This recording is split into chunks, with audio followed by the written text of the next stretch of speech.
students, we are starting our class. In the previous class we studied speech or narration. আগের ক্লাসে আমরা narration সম্পর্কে কিছুটা জেনেছিলাম, ওইখানে আমরা শিখেছিলাম পার্সন পরিবর্তন। আজকে আমাদের ন্যারেশনের বাকি অংশটুকুর কিছুটা আমরা দেখতে পাচ্ছি। এখানে লেখা আছে, প্রথম অংশটা আছে স্পিচ পরিবর্তন, টেন্স পরিবর্তন। টেন্স পরিবর্তন এর নিয়মগুলো আমরা আজকে শিখব, কিভাবে ডিরেক্ট থেকে ইনডিরেক্ট স্পিচে টেন্স পরিবর্তন করতে হয়। ডিরেক্ট স্পিচে রিপোর্টিং ভার্বটি পাস্ট টেন্সে থাকে। ইনডিরেক্ট স্পিচে রিপোর্টেড স্পিচটি অনুরূপ পাস্ট টেন্সে পরিবর্তন করতে হয়। অর্থাৎ আমাদের ইনভার্টেড কমার বাইরের অংশটুকু যেটুকু আছে আমরা সেটাকে বলি রিপোর্টিং ভার্ব। এই রিপোর্টিং ভার্বটি এখানে দেয়া আছে। ফর এক্সাম্পল, ডিরেক্টে আছে Keya said to Rana, I have taken your book. এই যে রিপোর্টিং ভার্বটা আছে, রিপোর্টিং ভার্বের মাঝে একটা সাবজেক্ট পাই, ভার্ব পাই, তারপরে অবজেক্ট পাই। এই যে মূল ভার্বটা আছে সেটা আছে পাস্ট ইনডিফিনিট টেন্সে। পাস্ট টেন্সে আছে সে, ভার্বের পাস্ট ফর্ম সেড।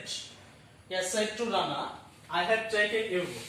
এখন আমরা রিপোর্টেড স্পিচের অংশটুকু টেন্সে ইনডিরেক্টলি আমরা কোন টেন্সে পরিবর্তন করতে পারি। যেহেতু ভার্বটা পাস্ট টেন্সে আছে, আমরা রিপোর্টেড স্পিচটাও অনুরূপ পাস্ট টেন্সে পরিবর্তন করব।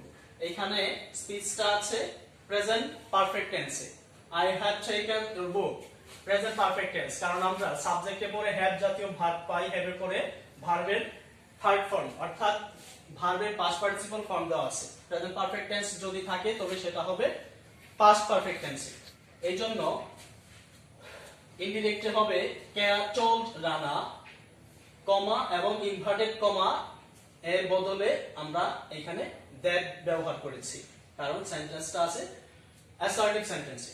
দ্যাট তারপরে শুধু টেন্সেরই না, এখানে আরেকটা বিষয় আমাদের যুক্ত হয়েছে, সেটা হলো পার্সন পরিবর্তন, যেটা আমরা আগের ক্লাসে পড়েছিলাম।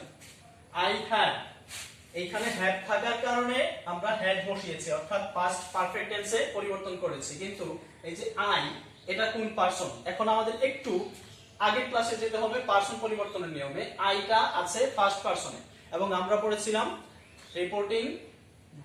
রিপোর্টেড স্পিচে ফার্স্ট পার্সন পরিবর্তন হয় রিপোর্টিং ভার্বের সাবজেক্ট অনুসারে। এখানে আইটা ফার্স্ট পার্সন পরিবর্তন হবে সাবজেক্ট অনুসারে। সাবজেক্ট আছে কেয়া। কেয়া এর প্রোনাউন আমরা ব্যবহার করব, not noun, pronoun. Keya pronoun হলো শি, যেহেতু কেয়া একটি মেয়ের নাম, শি। তারপর গঠন অনুসারে হ্যাড, ভার্বের পাস্ট পার্টিসিপল, আবার এখানে আরেকটা পার্সন চলে আসছে, second person, your. That means it refers to the object of the reporting verb. এখানে অবজেক্ট অনুসারে আমরা সেকেন্ড পার্সনটা পরিবর্তন করব। অবজেক্ট আছে রানা, রানার প্রোনাউন হয়, যেহেতু রানা একটা ছেলের নাম, রানার প্রোনাউন হয় হি। কিন্তু আমাদের এখানে কেসটাও একটু মাথায় রাখতে হবে, এটা কোন কেস, কোন ফর্মে আছে প্রোনাউনের। আমরা পড়েছি সাবজেক্টিভ ও নমিনেটিভ, অবজেক্টিভ এবং পসেসিভ ফর্ম। আর এই ইউর ফর্মটা আছে পসেসিভ ফর্ম। ইউ যেহেতু পসেসিভে আছে, আমরা এই পসেসিভ ফর্মটা সেকেন্ড পারসন পরিবর্তন করব অবজেক্ট অনুসারে। অবজেক্টের প্রোনাউন হয়, রানার প্রোনাউন হয় হি, এবং হি এর পসেসিভ ফর্ম হয় হিজ। এই জন্য আমরা এখানে হিজ লিখেছি। তারপর ডিরেক্ট স্পিচে যদি রিপোর্টেড স্পিচটা প্রেজেন্ট ইনডিফিনিট থাকে, আমরা ইনডিরেক্ট স্পিচে সেটা পাস্ট ইনডিফিনিটে পরিণত করব। তারপর যদি থাকে প্রেজেন্ট কন্টিনিউয়াস, সেটা হবে পাস্ট কন্টিনিউয়াস, অর্থাৎ শুধুমাত্র প্রেজেন্টের জায়গায় পাস্ট থাকবে। কন্টিনিউয়াস ইনডিফিনিট বা পারফেক্ট, পারফেক্ট কন্টিনিউয়াস যা থাকে সেগুলি ঠিকই থাকবে। পরে পারফেক্ট প্রেজেন্ট পারফেক্ট টেন্স যদি থাকে সেটা পরিবর্তন হবে পাস্ট পারফেক্টে, এবং প্রেজেন্ট পারফেক্ট কন্টিনিউয়াস থাকলে সেটা পরিবর্তন হবে পাস্ট পারফেক্ট কন্টিনিউয়াস টেন্স।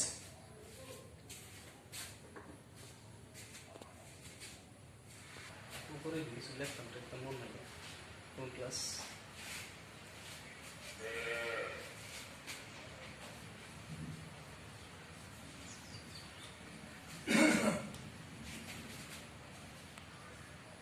দেখা যায়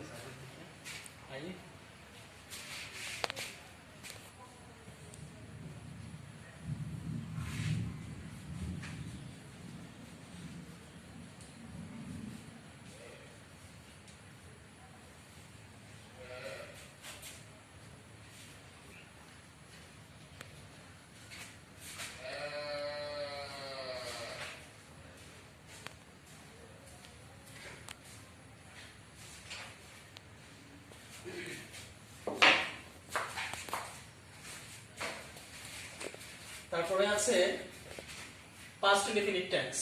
Past indefinite tense যদি direct speech এ থাকে তবে ইনডিরেক্টলি সেটা হয় past perfect tense, এবং past continuous থাকলে সেটা past perfect continuous tense এ পরিবর্তন করতে হয়।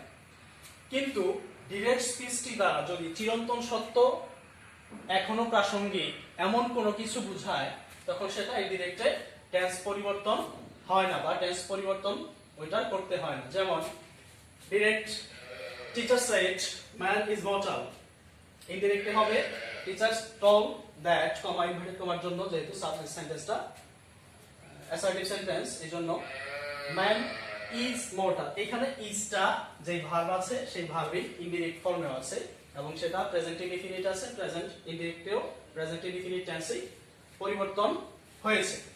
কারণ ম্যান ইজ মর্টাল এই সেন্টেন্সটা ইউনিভার্সাল ট্রুথ, চিরন্তন সত্য একটা বাক্য, এইজন্য এটা ইনডিরেক্ট স্পিচে কোনো টেন্স পরিবর্তন করতে হবে না।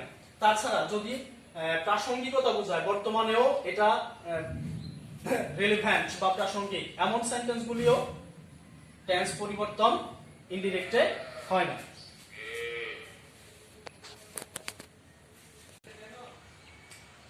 তারপরে আমাদের কিছু মোডাল অক্সিলারি ভার্ব আছে যেগুলো পরিবর্তন করতে হয়। যেমন মোডাল ভার্বের ক্যান থাকলে ডিরেক্ট স্পিচে ইনডিরেক্টে সেটা কুড হয়, মে থাকলে হয় মাইট, শেল, শুড বা ওড। যেহেতু শুড শব্দের অর্থ উচিত, উচিত অর্থে শুডটা ইউজ করা হয়, এই জন্য বেশিরভাগ ক্ষেত্রে শুডের পরিবর্তে উড ব্যবহার করা হয় শেলের জন্য। তারপর আছে উইল, উইলের জন্য উড হয়। মাস্ট থাকলে কখনো কখনো মাস্ট হয়, কখনো কখনো হ্যাড টু হয়। কারণ মাস্টের ক্ষেত্রে দেখা যায় যে চিরকালীন বাধ্যবাধকতা যদি বোঝায় তখন মাস্ট অপরিবর্তিত থাকে, মাস্টের ইনডিরেক্ট স্পিচ কোনো ইনডিরেক্টের মাস্ট কোনো পরিবর্তন হয় না, কিন্তু তাছাড়া মাস্ট হ্যাড টু তে রূপান্তরিত হয়।